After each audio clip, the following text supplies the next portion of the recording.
آج دین کو مکمل کر دیا، اپنی نعمتوں کو مکمل کر دیا، اور میں اس پر راضی ہوں کہ تمہارا مذہب اسلام ہونا چاہیے، تمہاری زندگی اسلام کے مطابق ہونی چاہیے، تمہارا اٹھنا بیٹھنا چلنا پھرنا اسلام کے مطابق ہو۔ یہ کون فرما رہا ہے؟ اللہ رب العالمین خود قرآن مجید کے اندر فرما رہے ہیں، یعنی ایمان اسلام مکمل ہو گیا۔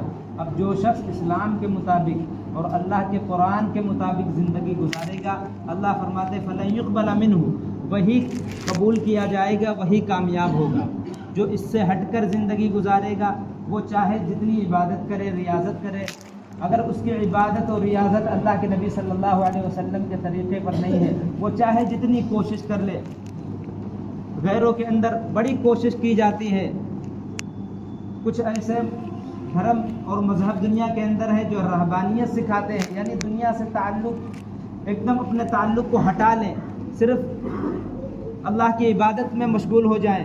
وہ پوری زندگی اپنی ختم کر رہے ہیں، عبادت کر رہے ہیں، لیکن ان کی عبادت اسلام کے مطابق نہیں ہے، اللہ کے نبی صلی اللہ علیہ وسلم کے طریقے کے مطابق نہیں ہے۔ اللہ فرماتے ہیں فَلَن يُقْبَلَ مِنْهُ وَهُوَ مِنَ الْخَاسِرِينَ، یعنی وہ گھاٹے اور دھوکے میں پڑا ہوا ہے، وہ شخص دھوکے میں پڑا ہے۔ اللہ کے رسول صلی اللہ علیہ وسلم کو اللہ تعالیٰ نے اس دنیا کے اندر بھیجا تھا اور پھر فرمایا تھا کہ تم سب اللہ کے نبی صلی اللہ علیہ وسلم کے طریقے کے مطابق زندگی گزارو۔ قرآن پاک میں اللہ فرماتے ہیں قُلْ إِن كُنتُمْ تُحِبُّونَ اللَّهَ فَاتَّبِعُونِي يُحْبِبْكُمُ اللَّهُ، اگر تم اللہ سے محبت کرتے ہو، اللہ کے چہیتے بننا چاہتے ہو، تو اللہ کے رسول کی اتباع کرو۔ مَن يُطِيعِ الرَّسُولَ فَقَدْ أَطَاعَ اللَّهَ، جس نے رسول اللہ صلی اللہ علیہ وسلم کی اطاعت کی، اس نے اللہ کی اطاعت کی۔ جس نے اپنے نبی کا کہنا مانا، اس نے اللہ کا حکم مانا۔ جس نے رسول اکرم صلی اللہ علیہ وسلم کے طریقے کے مطابق زندگی گزاری، وہ اللہ کی مان کر زندگی گزار رہا ہے۔ جو شخص اللہ کے نبی صلی اللہ علیہ وسلم کے طریقے سے ہٹ کر زندگی گزارے گا، اللہ فرماتے ہیں اس کی زندگی یہ دھوکے میں ہے اور گھاٹے میں ہے، وہ گھاٹے اور دھوکے میں پڑا ہوا انسان ہے۔ اللہ فرماتے ہیں وَالْعَصْرِ إِنَّ الْإِنسَانَ لَفِي خُسْرٍ، کہ سارے کے سارے انسان دھوکے میں ہیں، گھاٹے میں ہیں۔ إِلَّا الَّذِينَ آمَنُوا وَعَمِلُوا الصَّالِحَاتِ، دھوکے سے اور گھاٹے سے نکلے ہوئے وہ لوگ ہیں جو نیک اعمال کرتے ہیں۔ إِلَّا الَّذِينَ آمَنُوا وَعَمِلُوا الصَّالِحَاتِ، جو اللہ کو راضی کرنے والے کام کرتے ہیں۔ اللہ فرماتے ہیں مَنْ أَعْرَضَ عَنْ ذِكْرِي فَإِنَّ لَهُ مَعِيشَةً ضَنْكًا، جو شخص میرے حکم سے اعراض کرے گا، میرا حکم نہیں مانے گا، میرے حکموں پر چلنے میں شرم محسوس کرے گا، اللہ فرماتے ہیں ہم اس کی زندگی تنگ کر دیں گے۔ قرآن پاک میں اللہ نے فرمایا ہے من اعرض عن ذکری فإن له معیشة ضنکا، کہ ہم اس کی زندگی تنگ کر دیں گے۔ وہ محنت کرے گا، کوشش کرے گا، لیکن پریشان رہے گا۔ آج ہم کتنی محنت کرتے ہیں، کوشش کرتے ہیں، صبح اٹھتے ہیں، شام تک محنت کرتے ہیں، روزی کی فکر میں ہم اپنے گھر کو چھوڑ رہے ہیں، بیوی بچوں کو چھوڑ رہے ہیں، لیکن زندگیوں میں سکون نہیں ہے۔ اللہ تو فرماتے ہیں من اعرض عن ذکری فإن له معیشة ضنکا، کہ ہم اس کی زندگی تنگ کر دیں گے۔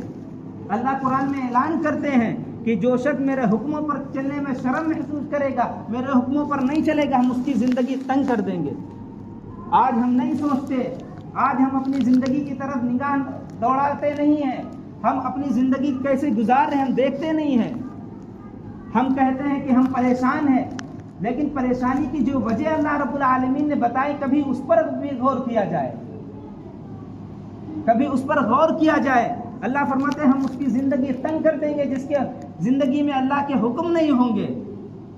آج ہم اپنی 24 گھنٹے کی زندگی دیکھیں، کتنے اللہ کے حکم ہماری زندگی کے اندر ہیں، ہماری زندگیوں سے اللہ کے رسول صلی اللہ علیہ وسلم کے کتنے طریقے ہیں۔ آج رسول اکرم صلی اللہ علیہ وسلم کے سارے طریقے ہماری زندگیوں سے نکل چکے ہیں۔ اللہ کہتے ہیں جس کی زندگیوں سے اللہ کے نبی کے طریقے نکل جائیں گے، ہم اس کی زندگی تنگ کر دیں گے، وہ دنیا کے اندر پریشان ہو جائے گا۔ آج چاروں طرف سے ہم پریشان ہیں، مصیبتوں میں گھرے ہوئے ہیں، تکلیفوں میں گھرے ہوئے ہیں۔ کبھی حکومت کی طرف سے ہمارے اوپر پریشانی آتی ہے، کبھی بیماریاں آتی ہیں، ہر طرح کی مصیبتیں ہم پر آ رہی ہیں، لیکن ہم اپنی زندگی کی طرف نظر دوڑا کر نہیں دیکھتے کہ ایسا کیوں ہو گیا۔ صحابہ کرام رضی اللہ عنہ اجمعین ان کے پاس زیادہ مال نہیں تھا، زیادہ اسباب نہیں تھے کامیابی کے، لیکن ان کی زندگی میں نبی کے طریقے تھے، اللہ کا حکم تھا، کیسے وہ صحابہ کرام رضی اللہ عنہ اجمعین زندگی گزار کے چلے گئے۔ اللہ نے اس دنیا کے اندر انہیں رضا کا اور اپنی رضا کا پروانہ سنا دیا، رضی اللہ عنہم ورضوان، یعنی ہم ان سے راضی ہیں، وہ ہم سے راضی ہو چکے۔ کیا تھا ان کے پاس؟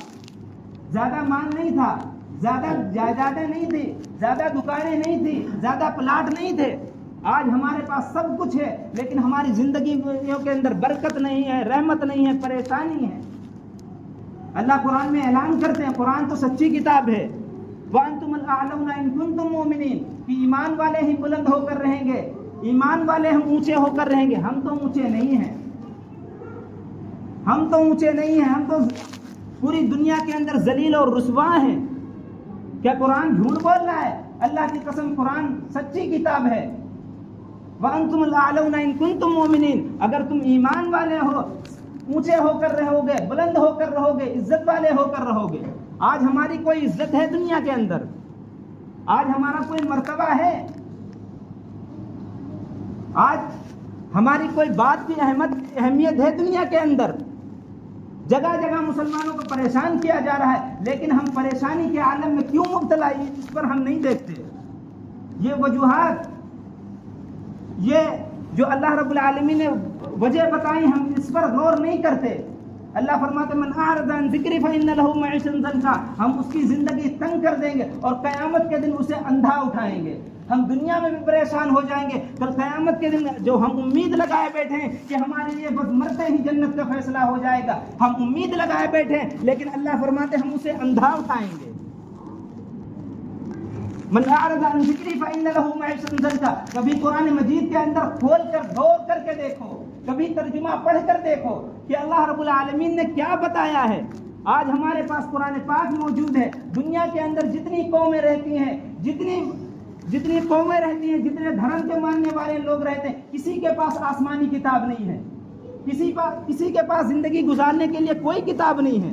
آج ہمارے پاس آسمانی کتاب موجود ہے، رسول کرم صلی اللہ علیہ وسلم کی احادیث موجود ہے، ہمارے پاس وقت نہیں ہے پڑھنے کا۔ کبھی ان آیات پر ہم غور کرتے، کبھی ہم اکیلے میں بیٹھ کر اور کہتے اے اللہ یہ آپ نے قرآن پاک اتاری ہے ہمارے لیے ہے، ھدی للمؤمنین ھدی للمتقین، یہ متقیوں کے لیے ہدایت ہے۔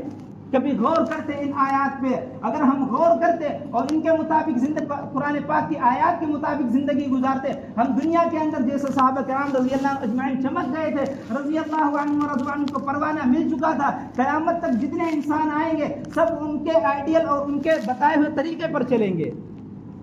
اگر ہم ان آیات پر غور کرتے، آج ہماری دنیا کی زندگی کے اندر ہم بھی کامیاب ہوتے، کامیابی ہمارے نقش قدم پر ہوتی، لیکن ہم نے قرآن کو چھوڑ دیا، رسول اکرم صلی اللہ علیہ وسلم کی ساری سنتوں کو چھوڑ دیا، اللہ کے احکام کو ہم نے چھوڑ دیا۔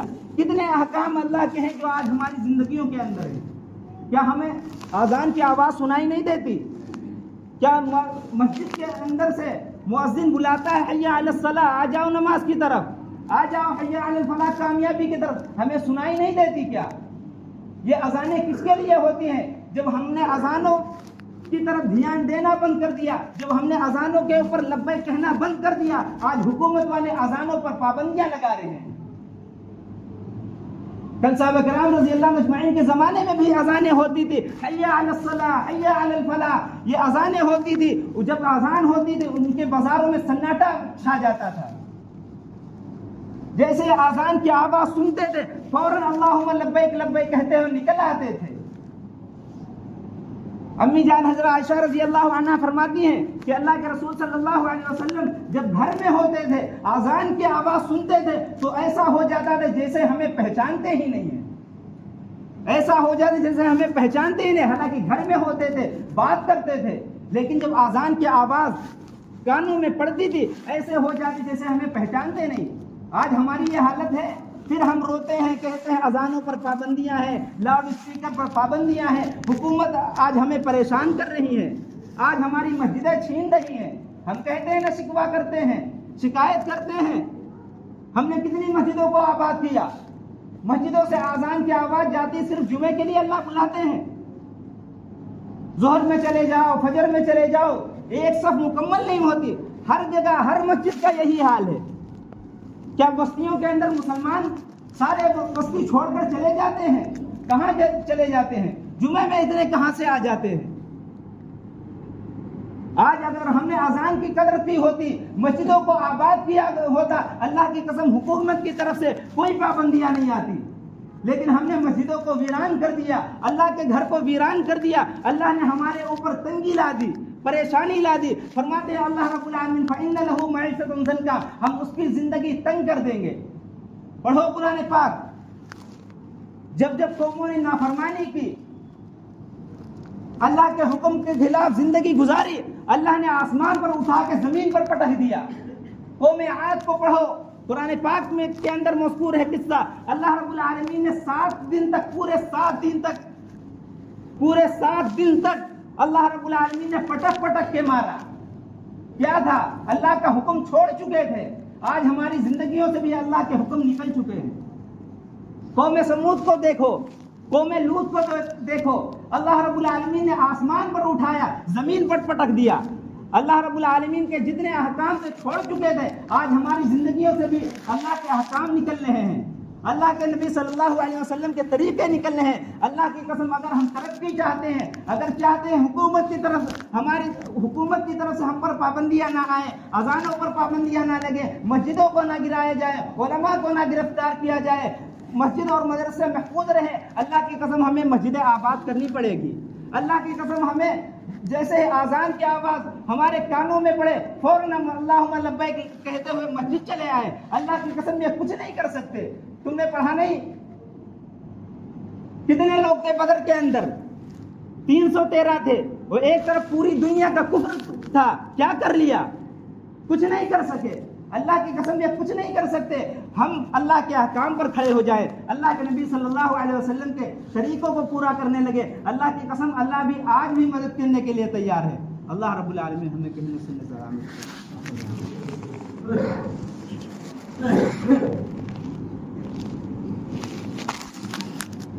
اللہ اکبر، اللہ اکبر.